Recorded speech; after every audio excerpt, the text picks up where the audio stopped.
Hello! In this screencast, I would like to show you how you could use Foreman to automate your provisioning process. In the following example, I would provision a virtual host using pxeboot. Let me start the provisioning process quickly, then we will dive into the details. I'll start by clicking on New Host. Give it a name.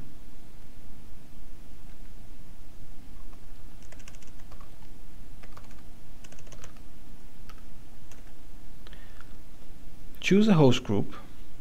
The host group settings will actually set defaults for various settings such as virtual machine attributes, network settings, and operating system settings.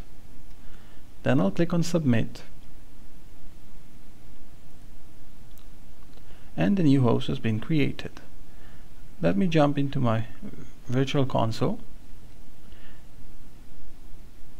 And we can see that the new host is now being provisioned.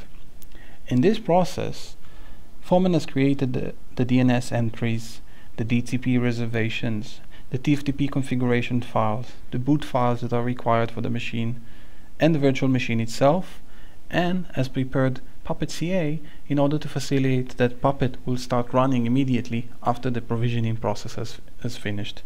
So there are no manual steps required for this machine to configure itself automatically. Let me go back to Foreman and we'll quickly look into the various options. So again, I'll click on New Host, and then we can see here in the top we have Puppet related settings.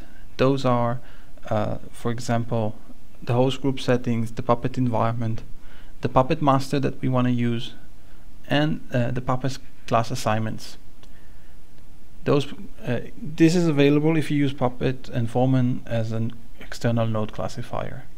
You could simply assign various Puppet classes into your host, either directly, like I just did with a passenger, or indirectly via a host group as well. Then next we have the virtual machine settings. Here we can either provision on bare metal or on one of our various libvirt hypervisors. In this example we're using libvirt with KVM. And we could see here the various memory options, the storage, the network interfaces, and so on.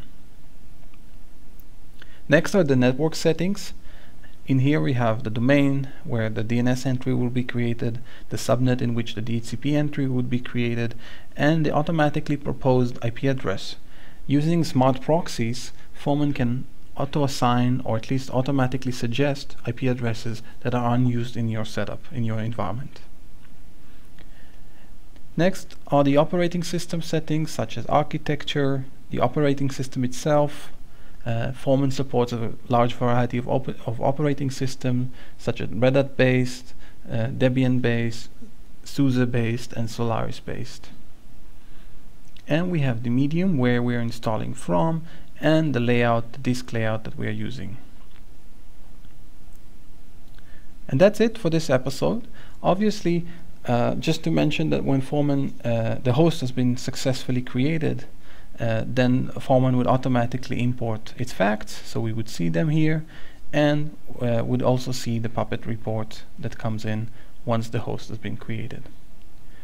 Thank you very much for your time, and have a great day.